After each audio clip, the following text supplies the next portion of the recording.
prensa con Gustavo Alegret. Muy buenos días, los saluda Alexandra Colón Amil, en lugar de Gustavo Alegret. Esto es Club de Prensa a 2 cuadras de la Casa Blanca. Hoy con nosotros Juan Carlos Hidalgo, analista del Cato Institute. Juan Carlos, muy buenos días, bienvenido. Buenos días. También con nosotros Milagros Meléndez, periodista del Tiempo Latino. Milagros, bienvenida. Buenos días, Alexandra, gracias. Y con nosotros Michael Camilleri, director del programa de Estado de Derecho de El Diálogo Interamericano. Nos vamos a Argentina. Este pasado 11 de agosto este país tuvo elecciones primarias en las cuales el oficialismo sufrió una derrota que causó estragos en las valuaciones de bonos, de acciones y del propio peso argentino. El fin de semana renuncia el ministro de Hacienda, Nicolás Dujove, y en medio de la crisis asume Hernán Lacunza, un nuevo ministro de Hacienda. Este nombramiento es parte de una serie de medidas que ha anunciado el gobierno, que ha denominado medidas de alivio. Michael, ¿qué destacas? ¿Alivio para los argentinos? Bueno, esas medidas de alivio suenan más medidas de desesperación para el gobierno del presidente Macri. Claramente Argentina enfrenta un periodo difícil, una transición casi ya anunciada de varios meses. No son para nada las circunstancias en las cuales el nuevo ministro hubiera querido asumir como ministro. Es de esperarse que ambas partes, digamos, el gobierno del presidente Macri y el equipo de Alberto Fernández van a pensar en el bien del país. Es un buen señal que ya están conversando, es buen señal que los Fernández están mandando mensajes moderados, pragmáticos hacia los mercados, pero claramente es un periodo difícil y delicado que viene para la Argentina. Milagro, mencionas el diálogo, ¿no? Esta idea del diálogo es algo que está impulsando el gobierno de Macri desde ya. El nuevo ministro de Hacienda dice que por pedido del presidente va a convocar a todos los espacios presentes en las elecciones para establecer un diálogo. Así es, como decía Michael, son ya como manotadas de ahogado el que está dando el presidente Macri ya a finales de su gobierno. Y yo creo que escoger a Lacunza como una persona que ha tenido éxito en Buenos Aires, porque él ha sido el ministro de Economía en Buenos Aires y tiene esa, como decir, esa carga, esa experiencia.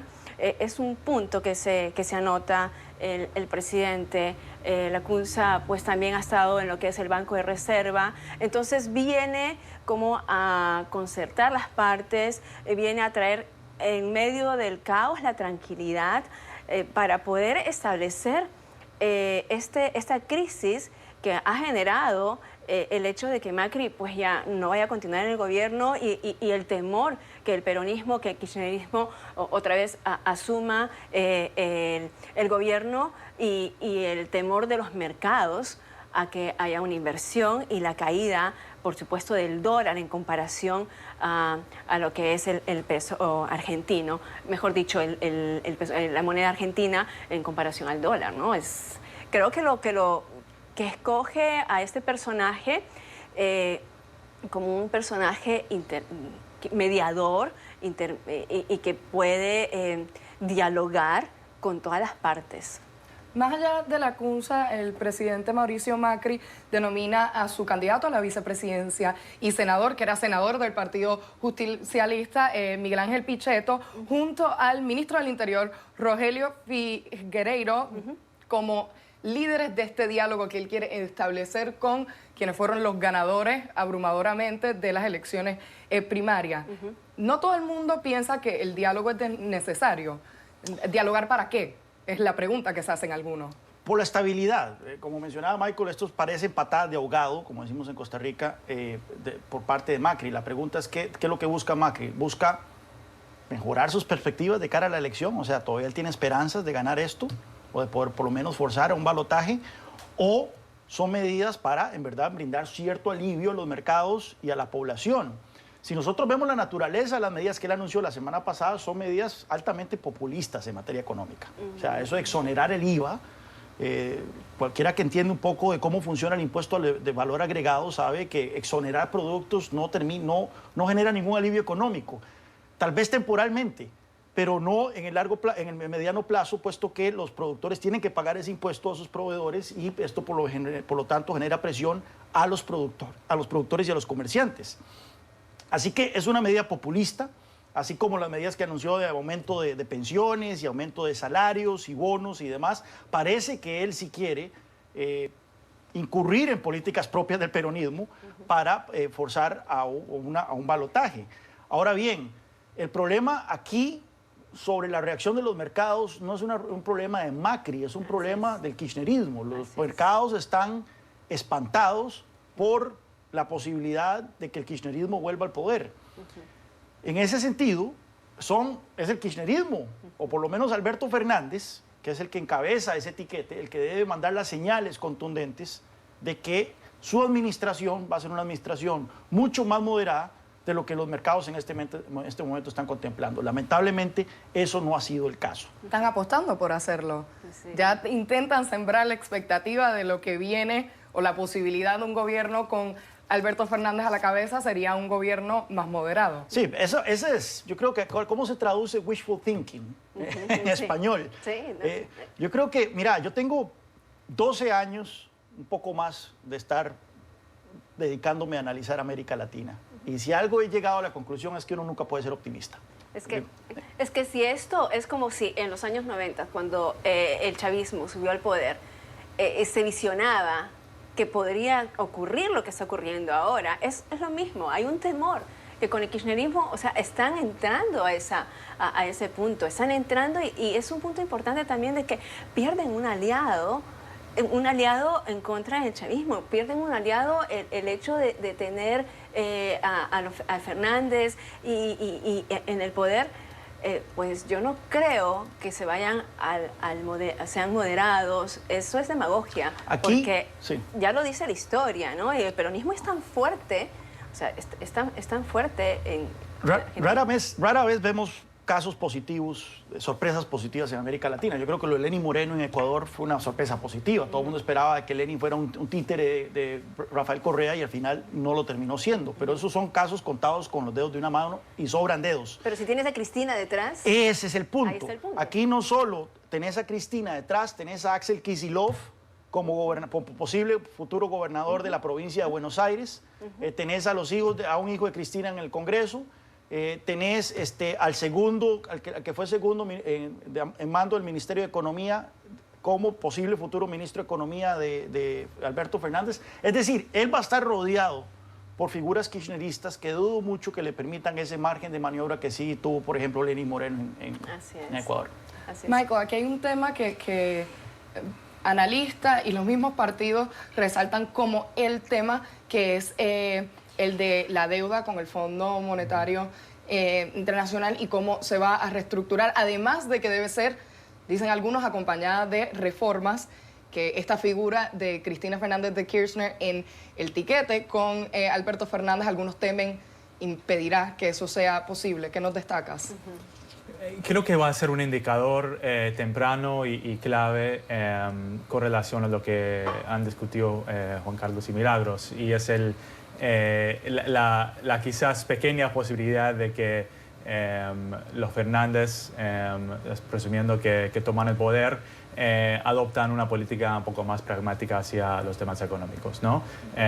Quizás el punto que uno podría tomar para mantener esa esperanza es la política que tenía Alberto Fernández en el gobierno, no de Cristina, sino su fallecido esposo Néstor Kirchner, ¿no? que en sus primeros años en el poder sí tuvo una política, digamos, más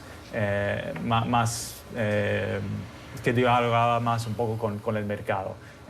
Y las discusiones de Alberto Fernández y su equipo con el FMI, si termina de salir el próximo pago de unos $5.000 millones, nos va a dar un señal de si existe esa confianza de que realmente va a ser fiel a la promesa de no quedar en otro default. Es interesante porque efectivamente Néstor heredó la economía argentina en una crisis, ¿verdad? Pero también luego el default. Él no fue el responsable del default, ya el default había ocurrido. Entonces eso significa que Argentina no estaba haciendo pagos externos. Entonces de repente tenía un montón de plata. Y en ese momento es que coincide el inicio del superciclo de materias primas, en donde la soja argentina se valoró mucho en el mercado, y esto entonces ayudó también a que hubiese una entrada fuerte de divisas argentinas y que entonces las finanzas estatales estuvieran bastante bullantes, y así lo estuvieron por mucho tiempo. Además, Argentina desafió la gravedad por mucho tiempo. Yo recuerdo incluso a Paul Krugman en el 2012 diciendo que Argentina era un ejemplo a seguir para toda América Latina, a pesar de que estaban incurriendo en gasto irresponsable, en controles económicos que sabíamos que iba a generar problemas tarde o temprano, etc. Entonces, ahora la situación va a ser distinta. Ahora los Fernández, si es que llegan al poder, que 99 puntos posibilidad de que así sea, van a llegar con una economía mundial que más bien se está dirigiendo a una posible recesión y con un escenario doméstico ya bastante deteriorado. Una inflación que probablemente va a andar por encima del 60% pronto, un empobrecimiento de la población. Y la pregunta es qué tipo de medidas van a tomar. Es interesante porque yo estaba leyendo las declaraciones de este número 2 de Kicillof, que probablemente se está perfilando como el ministro de Economía de Alberto Fernández. Habla de la introducción de controles cambiarios nuevamente. Sí. No descartan el tema de una reestructuración con el FMI. Sí. Así que, bueno, la razón por las cuales en los mercados están espantados no es por Macri, es por los Fernández. Hablando de la economía global que menciona, la semana pasada fue una de alertas para la economía a nivel mundial. Se desplomaron los mercados financieros en Reino Unido, Francia y Alemania. La bolsa de Nueva York cayó estrepitosamente, y esto con el trasfondo de una guerra comercial entre China y Estados Unidos que preocupa a ciudadanos, analistas, inversionistas y demás. Pero el presidente Donald Trump no parece estar tan preocupado. Mientras que los analistas advierten de una posible recesión global, el presidente Donald Trump dice que todo va bien, que nos va mejor que nunca. Michael. Bueno, siempre se muestra confiado el presidente Trump, y sus asesores le siguen en ese sentido. Mira, tiene todavía a su favor una economía que está creciendo y está creando empleos, ¿no? Entonces no es que todos los indicadores sean malos. Sin embargo, claramente hay señales de preocupación. La confianza de los empresarios, de los consumidores está cayendo. La guerra comercial con China claramente está teniendo efectos, y sobre todo la llamada inversión de la curva de tasas de interés. Es algo que ha sido en el pasado un indicador fuerte de una recesión, y que digamos, está generando bastante preocupación. Esta mañana escuché que de los economistas estadounidenses consultados, 3 de cada 4 espera una recesión económica antes de 2021. Así que siempre es difícil poder pronosticar estas cosas, pero claramente hay señales de preocupación que el presidente Trump no ha querido reconocer. Es decir, las alarmas no son exageradas, para dejarlo claro. Aquí, a diferencia... Sí, perdón, Milagros. No, de hecho que no son exageradas. Si hemos visto, ya hay una tendencia, hablando de la curva invertida, hablando de la tasa la tasa de interés en la bolsa de valores, que está funcionando también de una manera que indica que podría haber esa recesión, ¿no? Poniéndole entre el 2 o el 2.8%, y generando que la gente quiera invertir más, porque nosotros hay que recordar que pues Estados Unidos es una economía de consumo, y mientras que siga esa vertiente de consumista, entonces puede levantarse, pero también es un doble juego porque la gente no está ahorrando. Y por supuesto que el presidente Donald Trump va a decir que está bien, porque si la gente lo está apoyando en este momento es precisamente por ese fuerte de la economía. Si eso flaquea, se debilita, no tiene ese nivel de simpatía que en este momento tiene. Y ya de hecho que ahora está bajando el nivel de simpatía. Si en este momento las elecciones son ahora, él está debilitándose en este punto. Y tiene que ser fehaciente y decir, no, estamos bien. Y como lo dice en sus términos que me encantan, no, hay mucho dinero. La gente tiene mucha plata. Nuestros consumidores son ricos. Sí. Hice un tremendo recorte de impuestos y ellos tienen mucho dinero. Así es. Aquí es interesante. Ahí está el juego. Porque la anterior crisis fue una crisis que vino del lado del consumo. Es decir, fue una burbuja inmobiliaria que estalló, eso golpeó los ingresos de los hogares, muchos se encontraron con deudas que no podían pagar, tuvieron que recortar entonces el consumo, y esto afectó a la economía como un todo. Aquí efectivamente tenemos una situación de los consumidores, están bien, el desempleo está históricamente bajo, los salarios los ingresos están creciendo, el consumo permanece saludable, pero más bien es del lado de la oferta, es decir, del lado de la inversión, del lado de las empresas, en donde está viniendo la incertidumbre. Así es. Y entonces, en el tanto, estas noticias sobre una inminente recesión empiezan a hacerse cada vez más presentes, los consumidores van a empezar a apretarse un poco más los cinturones, y ya vemos que la confianza de los consumidores ha empezado a caer, la confianza de los empresarios ya venía cayendo. Entonces, vemos que se está revirtiendo. ¿Qué quiere decir eso? Que el presidente Trump está en el poder de poder acabar con esta incertidumbre, porque esta incertidumbre tiene nombres y apellidos: guerra comercial con China. Si la guerra comercial con China se resolviese, y el presidente en estas declaraciones da a entender de que pronto vendrán grandes acuerdos, pero eso lo venimos oyendo desde hace meses, pero si esa guerra comercial se resolviese, yo creo que el 70% de la incertidumbre que hay allá afuera de los mercados se acaba. Porque esto no solo es una guerra comercial, es una guerra económica que está trascendiendo el tema de aranceles, está trascendiendo el tema de importaciones y exportaciones, y está afectando ya entonces a la industria tecnológica, está afectando las inversiones, está afectando los mercados cambiarios, y posiblemente podría trascender a otros ámbitos de la economía. De hecho, hablando de la guerra comercial con China, hacen una postergación de esos nuevos aranceles valorados en $300 mil millones que se supone que fuesen efectivos, y ahora no lo serán hasta el 15 de diciembre. Así es. Esto lo podemos interpretar como una medida de dar alivio, de echarse para atrás en esa guerra que tanto defiende, porque también defiende que está tomando las medidas correctas con respecto a China. Sí, lo que pasa es, como lo ha dicho China, es el juego psicológico y el amedrentamiento. O sea, te pongo los aranceles, ya te da límites. Ah, pero bueno, ¿sabes qué? Vamos a extenderlos, porque no les conviene. No conviene que tengamos una economía con unos aranceles tan elevados. El mismo asesor de economía del presidente, señor Larry Kudlow. Él, en el pasado, antes de unirse al equipo de Trump, él estaba en contra de aranceles. Él estaba en contra y estaba a favor de mercados libres. Pero ahora, por supuesto, revierten la figura. ¿Y qué es lo que va a pasar? O sea, ¿qué es lo que va a pasar? Lo que está ocurriendo es que han bajado la tasa de interés para que haya más consumo, pero al subir los aranceles se van a elevar los productos. Van a elevar los productos, y China tiene el poder, ¿no? Tiene el poderío de los teléfonos, de todas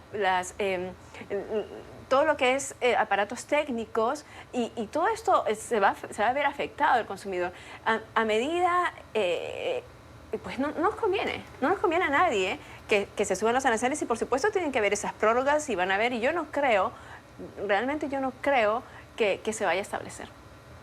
Tienen que llegar a un acuerdo. Hablaba Juan Carlos de la necesidad de que se resuelva esta guerra comercial que ya viene desde hace meses, pero el presidente Donald Trump este fin de semana no solo hace una advertencia sobre la situación económica en la que defiende que todo va muy bien, también le advierte a China, ojo con lo que está pasando en Hong Kong.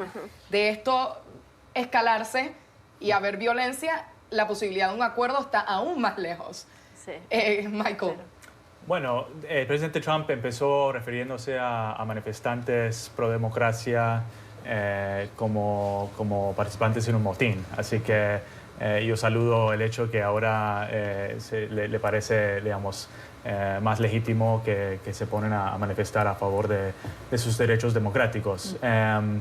Y me parece, por supuesto, totalmente apropiado que la defensa de los derechos humanos sea un elemento central de la política de Estados Unidos hacia la China.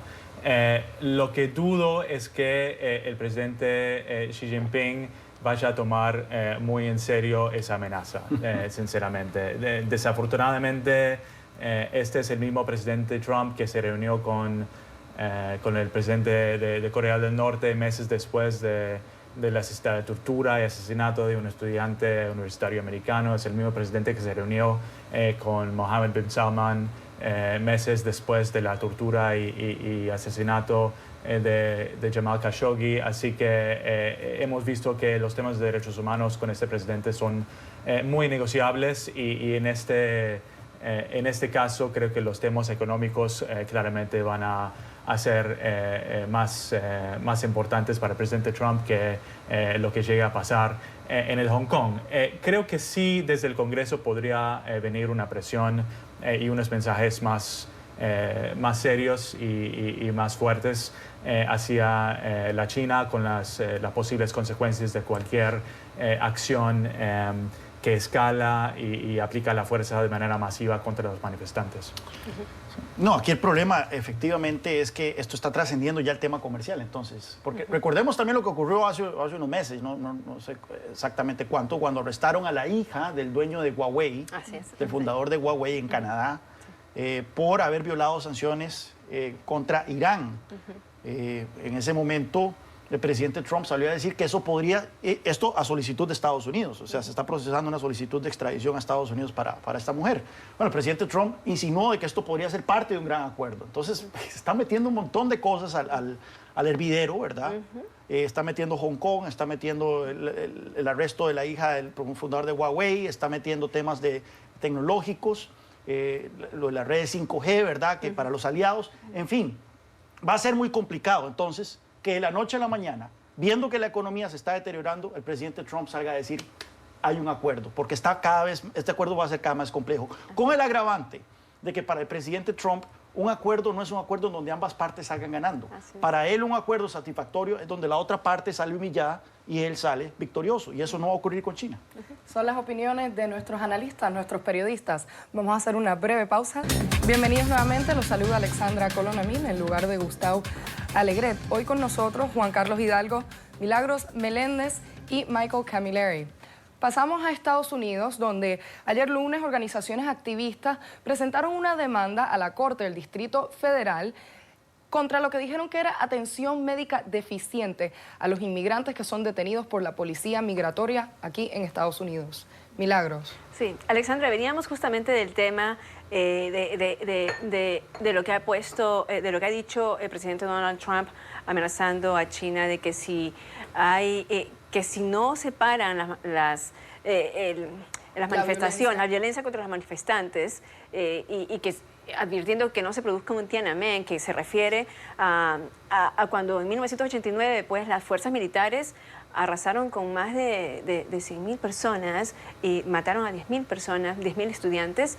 A mí me parece esto que el presidente como que amenace a China diciendo, si ustedes no hacen un alto, si ustedes no previenen el que hay una matanza y que se violen los derechos de Hong Kong, entonces no hay acuerdo. Me parece como una doble moral, porque mirando aquí a casa, el gobierno está violando los derechos de miles de inmigrantes.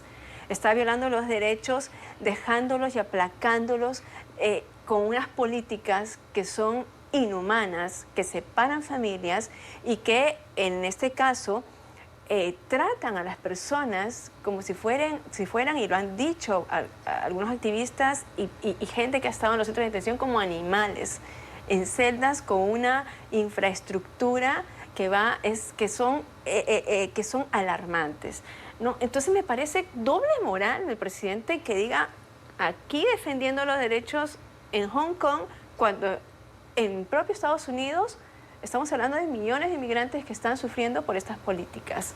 En concreto, ¿de qué estamos hablando, no? Porque ellos dicen atención médica que no es suficiente, que es deficiente. Así. Pero estamos hablando en concreto ¿de qué? Estamos hablando de que se les niega cuidado médico a personas que lo necesitan. Okay. Todo este sistema de detenciones es un sistema lucrativo para las empresas privadas que reciben miles de dólares, millones de dólares. Tengo ahí algunas cifras. En 2017 recibieron 3.000 millones de dólares. Estos son empresas contratadas por ICE para ofrecer los centros de detenciones y no les están dando los cuidados de atención que estas personas requieren a gente que de repente están con problemas de diabetes, del corazón, y hemos visto ya en los últimos 2 años la muerte de 7 menores que estuvieron bajo custodia de estos centros y que fallecieron tanto en los centros o al salir de los centros de detención. Aquí la demanda la están interponiendo un grupo de personas que no recibieron esa atención adecuada. En el caso hay una persona específica que no es latino, ni siquiera es hispano, es del Medio Oriente, que está 2 años en los centros de detención y que necesitaba ser operado y no ha recibido esa atención médica que estaban requiriendo, ¿no? Aquí hay un tema, ¿no? El gobierno estadounidense viene diciendo desde hace tiempo, apoyándose en esta idea de un sistema de inmigración que está exhausto, que no da para más. O sea, ¿podría atribuirse esto? ¿Es una falta de personal? O sea, esto está pasando porque simplemente no damos para más. ¿Es un argumento que podría, del cual se podría respaldar el gobierno? Claramente digamos, el sistema está muy extendido, ¿no? Y eso ha sido el caso con otros gobiernos también. Pero hay un nivel de inhumanidad y de incompetencia que vemos en este gobierno que es distinto. Y hay un ejemplo muy claro con relación a este tema que acabamos de hablar. En ICE había una oficina que tenía la tarea justamente de supervisar estos centros privados de detención que contrata ICE para detener a los migrantes. Esa oficina fue abolido en enero de 2017. Es decir, cuando entra el gobierno del presidente Trump, se quita esa oficina y el nivel de supervisión sobre, entre otras cosas, el nivel de cuidados médicos y de cumplimiento de las leyes con relación a las personas discapacitadas baja significativamente por esa razón. Así que hay ciertas cosas que sí se podrían atribuir a un sistema de alguna manera desbordada, pero hay otros elementos que claramente tienen que ver con una política de este gobierno. Más allá de alertar sobre las condiciones inhumanas que se viven en estos centros, ¿tiene esta demanda futuro? O sea, más allá de decir esto es algo que está pasando, aquí tenemos evidencia, tenemos 15, creo que es un grupo de 15 inmigrantes que tienen historias que están documentadas en esta demanda. ¿Hay futuro más allá de eso? No soy un experto para saberlo, pero lo que hemos visto hasta ahora es que las cortes han sido receptivas a este tipo de demandas. Entonces, nuevamente, todo depende de en qué circuito ha sido presentado estas demandas. Hay circuitos que son más receptivos que otros. No sé si la noticia lo dice, pero es de esperar de que esto vaya transcurriendo, vaya subiendo en el sistema judicial estadounidense. Sí, en el pasado han habido demandas que se han logrado con éxito. En este caso estamos hablando no de un solo centro. Lo que se ha tenido como precedente es que han habido demandas en contra de un centro específico. Aquí se están demandando a 8 centros y son inmigrantes de diferentes países, desde Sudán y hasta los países latinoamericanos. Son representantes de 15 países quienes están presentando esta demanda. Pasemos a una reunión, algo interesante. Ayer lunes se reúnen el presidente francés Emmanuel Macron y su homólogo ruso Vladimir Putin en la residencia veraniega del presidente francés. Tras años de tensiones, ambos parecen tener un punto en común. Esto, estrechar los lazos entre la Unión Europea y Rusia, o como lo ponía Juan Carlos Hidalgo, la rehabilitación de Vladimir Putin. 17.0. 17.0. Bueno, porque desde que Vladimir Putin llega a la presidencia rusa en el 2000, hemos visto sucesivos esfuerzos por líderes de Occidente por tratar de reincorporar a Rusia. Yo creo que eso es una de las grandes ambiciones históricas de Occidente, que Rusia sea un país normal, que Rusia sea un país que abrace la modernidad, que Rusia sea un país que abrace las reglas del juego, el orden internacional. Y bueno, cuando llega Putin, tras la muerte, bueno, tras el paso errático de Boris Yeltsin, se pensó que al ser un tipo joven podría entonces efectivamente abrazar esa visión, esa ambición. Y bueno, recordemos que Bush en su momento dijo que había visto los ojos de Putin y había visto su alma. Luego se burlaron de él por haber dicho eso, pero cuando Obama llegó, recordemos aquella foto de Hillary Clinton con el ministro de Relaciones Exteriores de Rusia con un botón que decía reset, ¿verdad? Que la relación iba a reempezar. Y no, así lo hemos visto en sucesivas ocasiones, y no solo los presidentes de Estados Unidos, sino también líderes europeos. Me recuerda esto de que Hollande, François Hollande, el predecesor de Macron, había firmado la venta de 2 buques de guerra muy modernos con Rusia, que mucha gente en Europa sintió bastante suspicacias por esa venta de un armamento muy poderoso a los rusos. Luego esa venta de buques se canceló tras la invasión de Crimea y el aventurismo militar ruso. Mira, claramente Macron dice que es mejor tener una buena relación con Rusia que tener una mala relación con Rusia. Y en ceteris paribus así es la cosa. Pero cuando uno tiene este tipo de comportamientos de Vladimir Putin, como fue, bueno, en su momento la invasión a Georgia, luego la invasión, la anexión de Crimea, la invasión al este de Ucrania, el haber derrumbado el avión de Malaysia Airlines sobre los cielos de Ucrania, que ya se comprobó hace pocas semanas de que fueron efectivamente una unidad del ejército ruso, ni siquiera separatistas rusos, una unidad del ejército ruso que fue lo que lo hizo. El envenenamiento de espías, exespías rusos en el Reino Unido con agentes tóxicos muy poderosos.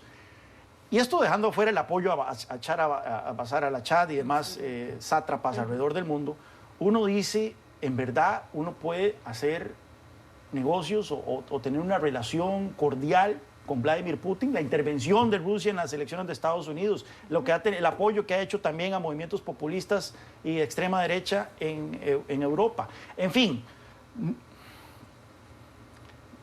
nuevamente comparto esa aspiración, que ha sido una aspiración histórica, de que el mundo sería un mejor planeta si Rusia fuese un país normal, pero lo cierto es que mientras Vladimir Putin sea presidente de Rusia, eso no va a ocurrir.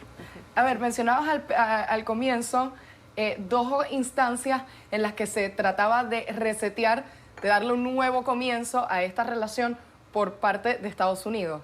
¿Es aquí la meta de Emmanuel Macron posicionar a Francia como mediadora, como la que lidera este proceso? Yo comparto todo lo que dijo Juan Carlos. El único matiz que haría es que el reset de Hillary no fue con Putin, fue con Medvedev.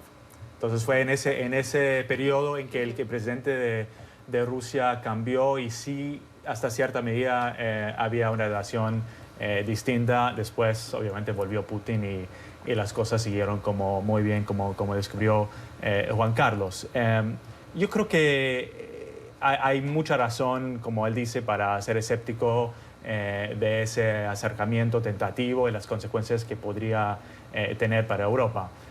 Yo destacaría quizás 3 cosas. Lo primero es claramente Macron tratando de perfilarse como el líder de Europa, ¿no? Ahora con el Brexit, con la inminente salida de Angela Merkel en Alemania, Macron trata de posicionarse como el líder del bloque, dando orientaciones estratégicas para ese bloque. El segundo es que para la Unión Europea esto es un momento de mucha incertidumbre. No solamente por el Brexit, sino porque su tradicional aliado principal, Estados Unidos, ha tenido con Trump una relación un poco más tenua, tibia hacia la Unión Europea. Y es normal en esas circunstancias que empiece a analizar otras oportunidades o acercamientos estratégicos más allá de los riesgos que podrían implicar. Y lo tercero es que para Rusia, si bien mantiene diferencias profundas con Europa sobre temas como Ucrania, tampoco puede desvincularse totalmente de Europa. Entre otras cosas porque es cada vez más dependiente de China, una situación que le resulta incómodo para Putin. Con ese comentario tenemos que hacer una breve pausa. Bienvenidos nuevamente, los saluda Alexandra Colón Amin. Hoy con nosotros Juan Carlos Hidalgo, Milagros Meléndez y Michael Camilleri. Las negociaciones entre la oposición en Venezuela y el régimen en disputa de Nicolás Maduro están en pausa. Esto desde que delegados de Maduro se levantaran de la mesa de conversación la semana pasada, hace 2 semanas de hecho. Hasta ahora no hay fecha para reanudar estas conversaciones, pero esta semana delegados de Juan Guaidó, el presidente encargado de Venezuela, viajan a Estados Unidos para reunirse con autoridades en el país y discutir los temas de conversación. Juan Carlos, ¿qué está en la agenda? ¿Qué podemos decir de esto? O sea, ¿tendrá alguna consecuencia que se reúnan sin conversaciones? Conversaciones que hasta ahora mismo están pausadas, no sabemos si van a continuar. La verdad es que ya yo no sé, o sea, ya yo me cansé de estar leyendo sobre estos diálogos y estas conversaciones, y que Barbados, y que Noruega, y que Zapatero, y que República Dominicana, y que el Papa. O sea, esto es como ya tan cansado, tan repetitivo. ¿Qué esperar? Yo creo que hay que ser muy ingenuo para creer que estas negociaciones van a llegar a alguna parte. Aquí los delegados de Maduro se levantan de la mesa en respuesta a las sanciones que impone recientemente el gobierno de Donald Trump y medidas de presión para, pues, hacer que el régimen salga. ¿Es esto un punto de discusión? O sea, las sanciones se toman como medida de presión. Es un punto, y el régimen de Maduro dice, con sanciones no vamos a discutir. ¿Es esto un punto de discusión?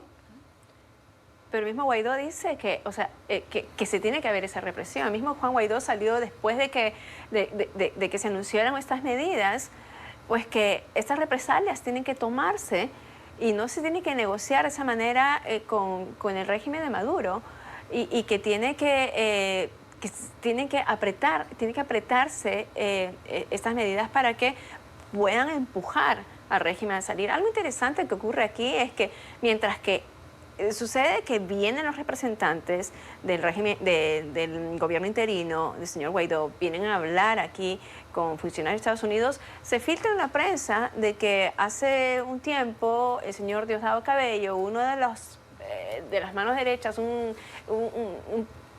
personaje clave en lo que era todo este movimiento que todavía apoya a Maduro, se dice que han tenido conversaciones con funcionarios de Estados Unidos. Por supuesto que lo niega, por supuesto que él dice que eso no va a ocurrir, eso no ocurrió, que esto se filtró en la prensa asociada, que si él tiene que conversar algo, lo haría en Venezuela y con permiso de Maduro.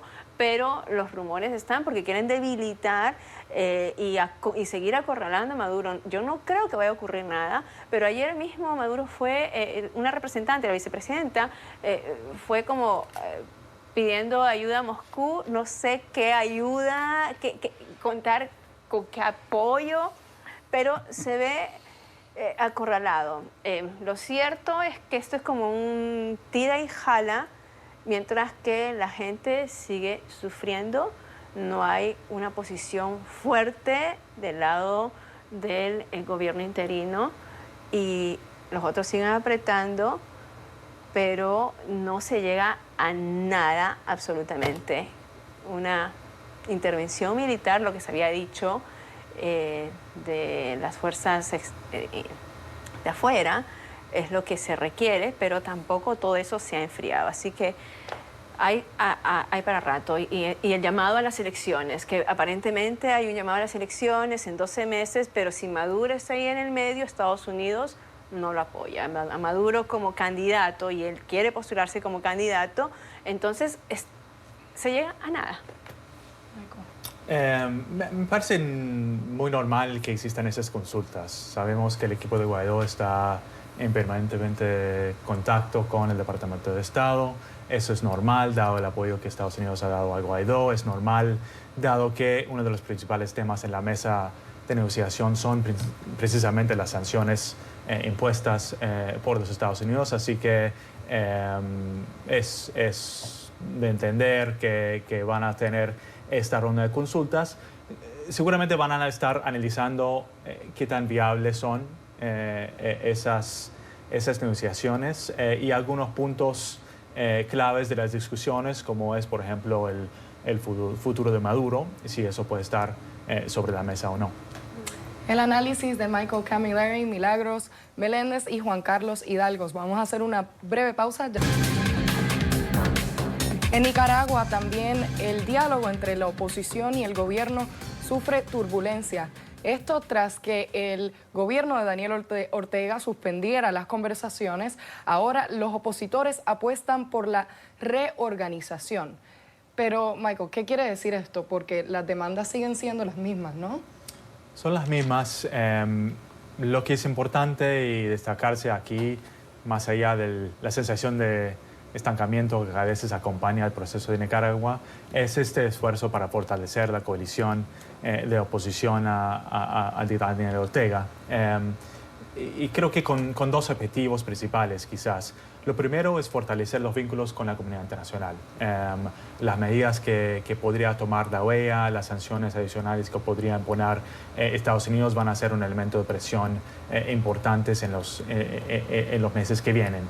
Y luego la propia coalición opositora va a tener algunas decisiones difíciles para tomar. Va a tener que superar las divisiones internas, acordarse cuáles son, digamos, cuál es el piso de reformas electorales que quiere impulsar, que van más allá de esas promesas superficiales que ha dado Ortega. Tiene que acordarse un vehículo electoral y eventualmente un procedimiento de selección de un líder para ir a elecciones. Así que en ese sentido, cualquier iniciativa para fortalecer y dar unidad a esa coalición de oposición es positiva. Juan Carlos. No, yo creo que una de las medidas que se está planteando es el tema de un paro nacional. Sin embargo, eso no augura bien.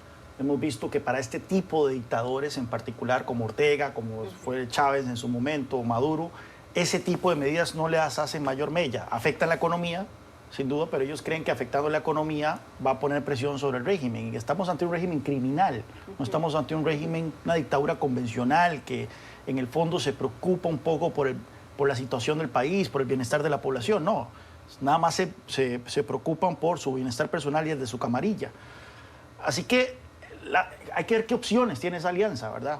¿Qué opciones prácticas tiene para tratar de forzar la salida de Ortega o lo que ellos llaman el adelanto de las elecciones? Y, nuevamente, si el tema es el adelanto de las elecciones, tiene que haber toda una reestructuración del aparato electoral nicaragüense que está completamente tomado por el sandinismo. Sí, de hecho, sobre ese punto, la prensa.com publica un artículo en el que se pregunta por qué un paro nacional no es suficiente para sacar la dictadura, para sacar un gobierno como el de Daniel Ortega. Así es, y es irónico porque el sandinismo usó mucho esta herramienta como los paros nacionales y les funcionaba en una época pues, de los años 70, ¿no? En los años 60, 70, eran convocatorias masivas que sí impulsaban a la salida de un gobierno, que sí impulsaban por hacer valer los derechos de las personas, pero en este caso no, el parar, y economistas lo dicen ya, la economía de Nicaragua es uno de los países más pobres, tan quebrantada. Con un paro nacional, los que se ven afectados son la propia población. Parar, sí, los mismos nicaragüenses. Tiene que haber aquí el partido y la oposición tiene que ser fuerte. Hace poco también el embajador de los Estados Unidos en Nicaragua, el señor Sullivan, le pidió al gobierno que restablezcan estos diálogos. Sin duda es un tema que da mucho para hablar. Agradecemos la participación de Milagros Meléndez, Michael Camilleri, Juan Carlos Hidalgo. Gracias por estar con nosotros y gracias a ustedes por su sintonía. Soy Alexandra Colonamí. Hasta una próxima ocasión.